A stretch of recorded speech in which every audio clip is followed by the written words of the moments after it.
I want to try to pull together some thoughts about what we heard today, but a couple of things I want to point out right away, which I think I find very exciting.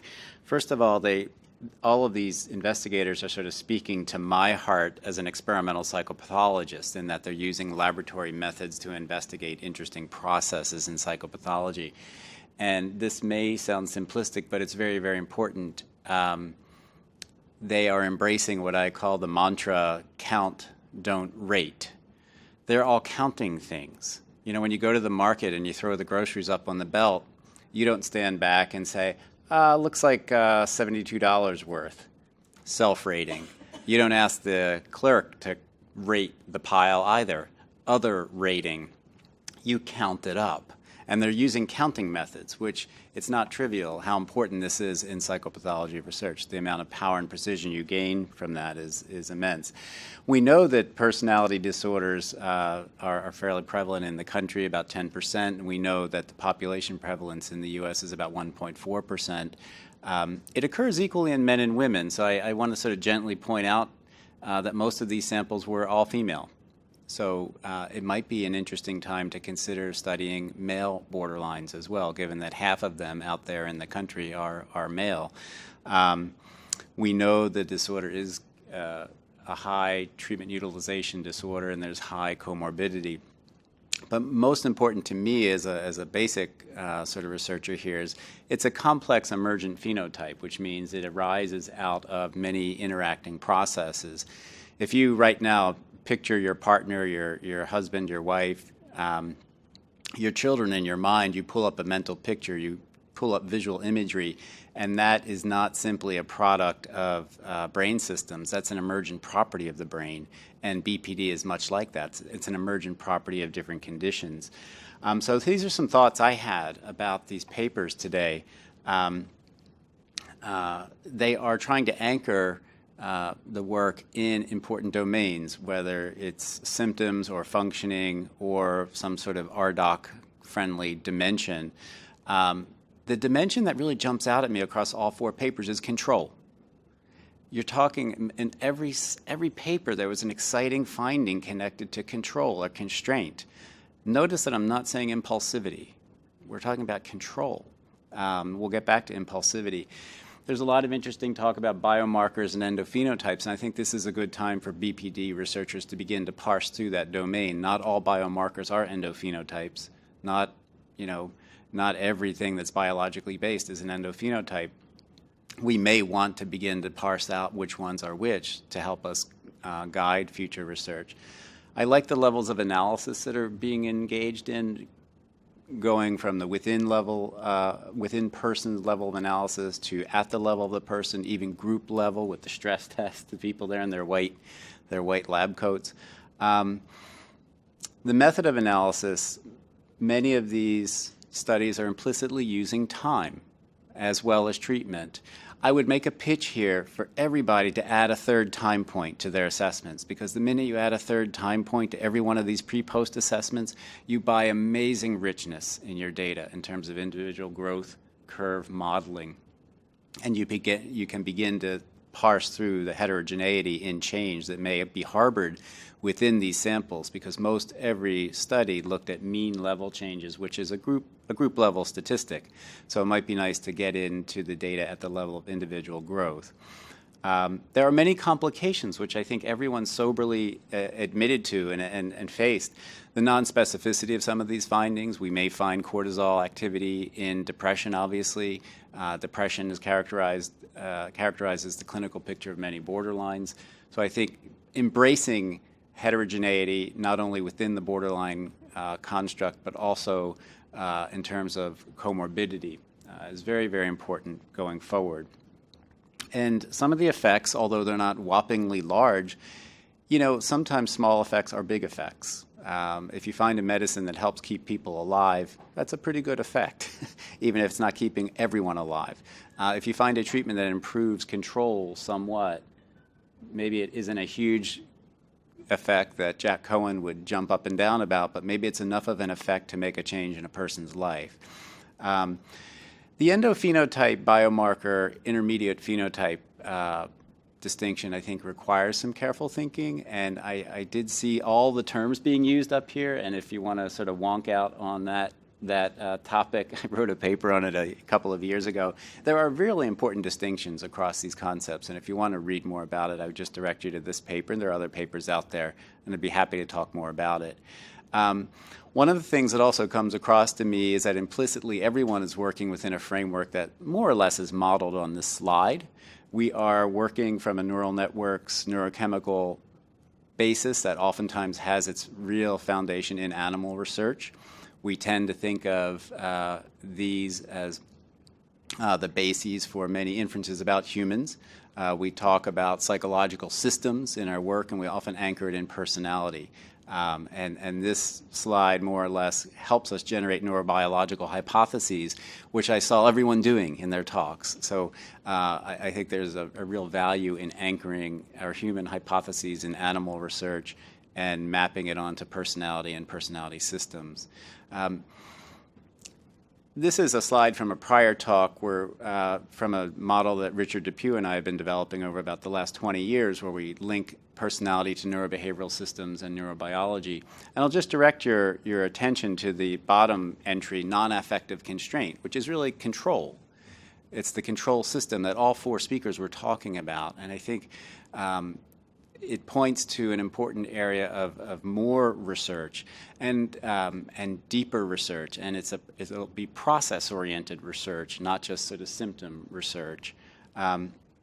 This is sort of a cartoon that Richard and I developed that plots BPD down in that lower area, and what it does is it plots it as a function of multiple dimensions, in this case 4 dimensions simultaneously. Constraint on this dimension here, the affiliation system is here, and a ratio component here, a positive emotion to negative emotion here. And you see we find BPD inhabiting this sort of zone. And I show this for 2 reasons. One, this embodies the notion of an emergent phenotype. It's 4 systems interacting that gives us this condition.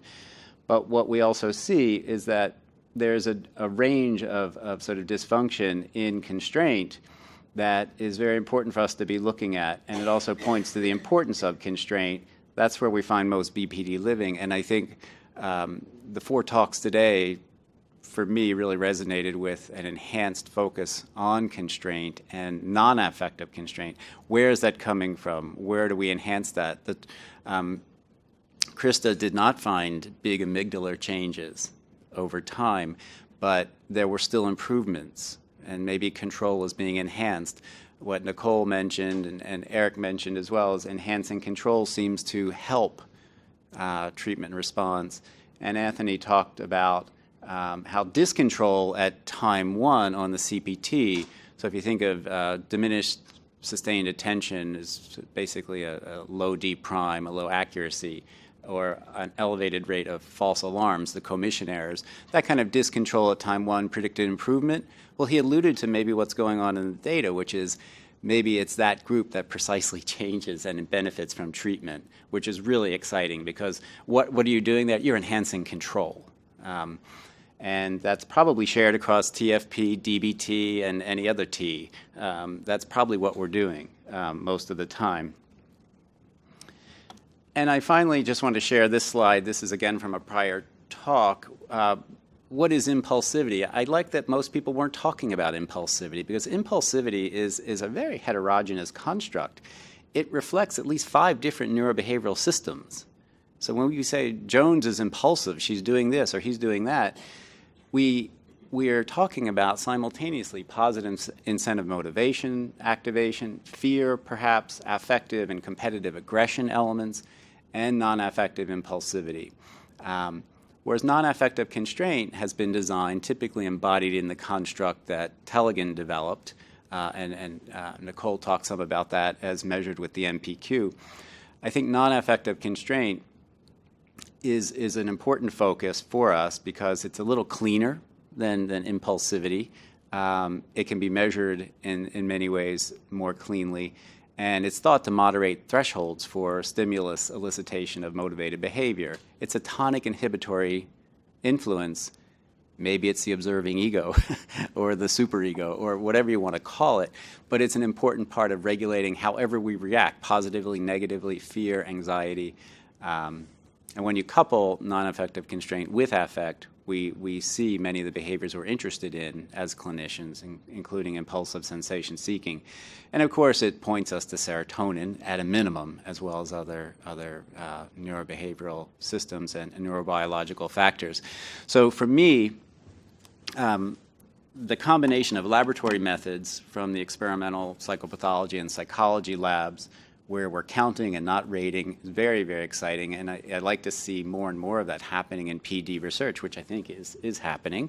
And the focus on control really jumps out at me. And maybe I'm just, maybe this is what I'm seeing in the blank card on the TAT. But I think this is a set of themes, with control being the main theme that's screaming at me and saying that's, where we're seeing nice brain behavior connections, and more work needs to be focused on that. So those are my sort of thoughts, and I'd be happy to chat with anyone after the talk. I know we're kind of clipped for time, so I want to what I want to do is invite the audience to also engage with the speakers, because they're the ones who did all this fascinating and interesting work using richly collected data. So that's all.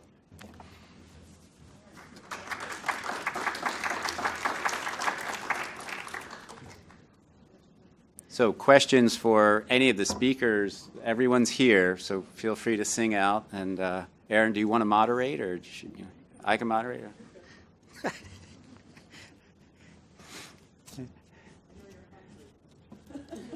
This is not an analytic session. You can actually talk. Harold. Well, I just have a comment that, first of all, doing the imaging follow-up work to treatment is, I think, enormously important and very exciting. And it also raises the major problem in the imaging field, which is sample size. And getting a big enough sample size in time one is hard enough. And getting people following treatment is very tough. I think it's an incredibly important comment.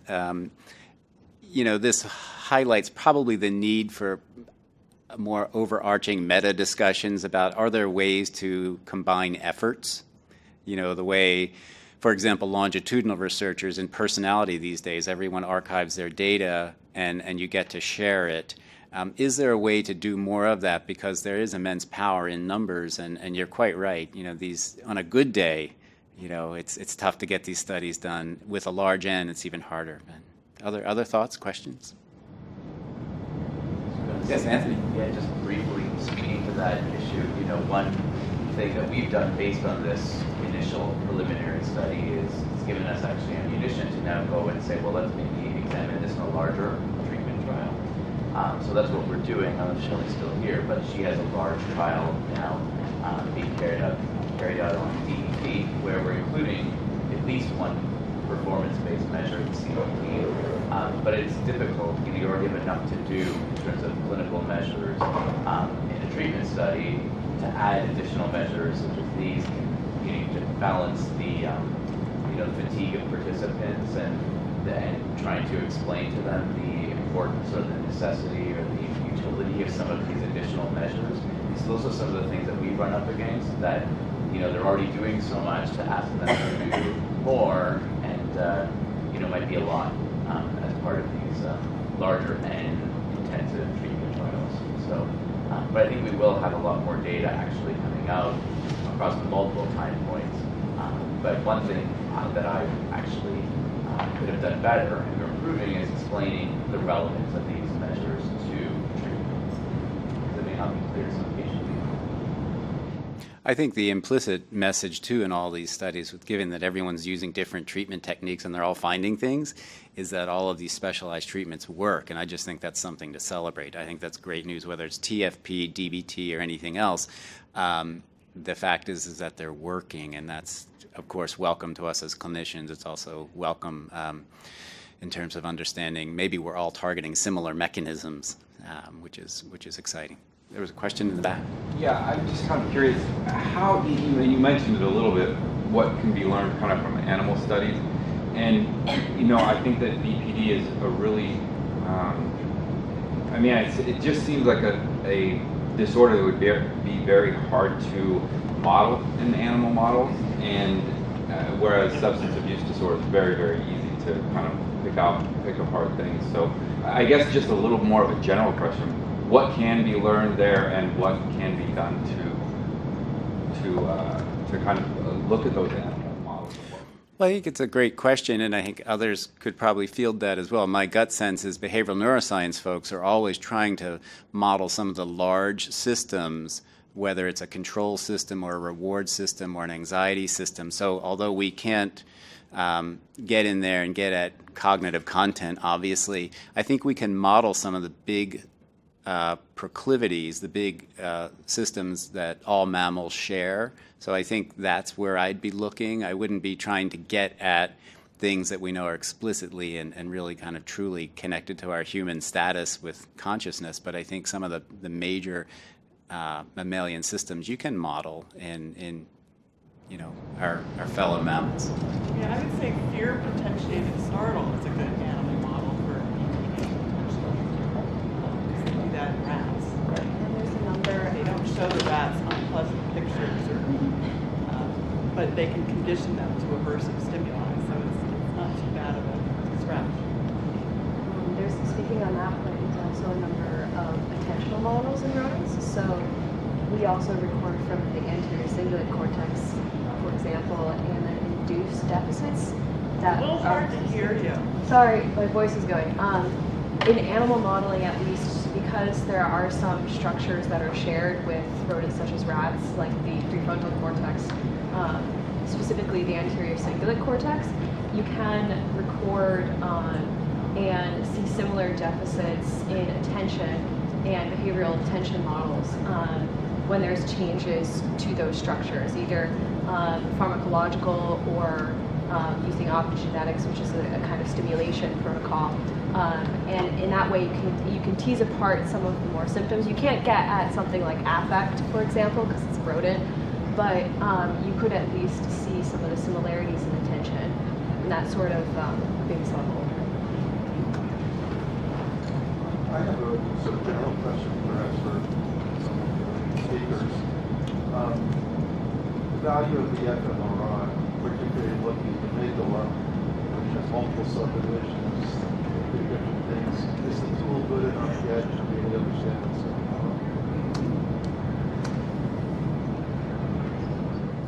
So the question is how suitable is the fMRI tool for getting at finer aspects of various neural structures, whether it's the amygdala, the hippocampus, or anything else? Yeah, the question is just because it's active, just show that it lights up, does that mean there's more emotion, or are there inhibitory neurons?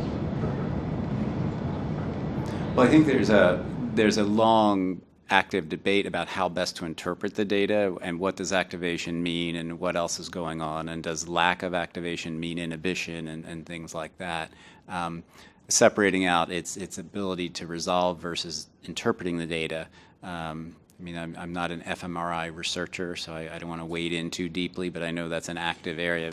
Erin, maybe you'd want to field that? Yeah, people are looking at like the central nucleus of the amygdala, and you can trace some of these nuclei on the structural MRI and co-register it to their functional MRI. We've sort of cut the amygdala in half, which is the dorsal and the ventral part, because the ventral part goes up into the anterior cingulate, or the posterior cingulate perhaps. So people are starting to do that, definitely. In other areas, we need to do more genes. I would also add, in terms of resolving the amygdala, with the 7T MRI, maybe possible to resolve more closely. And the other thing is that some of the other structures of interest, like the dorsal frontal cortex, the anterior cingulate, are larger structures that are perfectly relevant to the case. The amygdala in particular is difficult to look at. We did look at like anterior versus dorsal, and we split it up. But it becomes also a question between like the sample size you need to really look at those very, very finite regions and get a strong signal from that. it's always a balance. One thing I want to say is, in regards to what Harold was talking about earlier, is we should start thinking about doing multi-site treatment fMRI studies, because it's actually quite easy to combine fMRI data across scanners at different sites. People are doing this in schizophrenia, and for fMRI, it's not that hard to do. It's actually harder to do that for diffusion tests or imaging, interestingly, but not for the bolder studies. So that's something to consider. One other thought about resolving the amygdala. In PET studies, they've been able to distinguish the ventral from the dorsal. Right.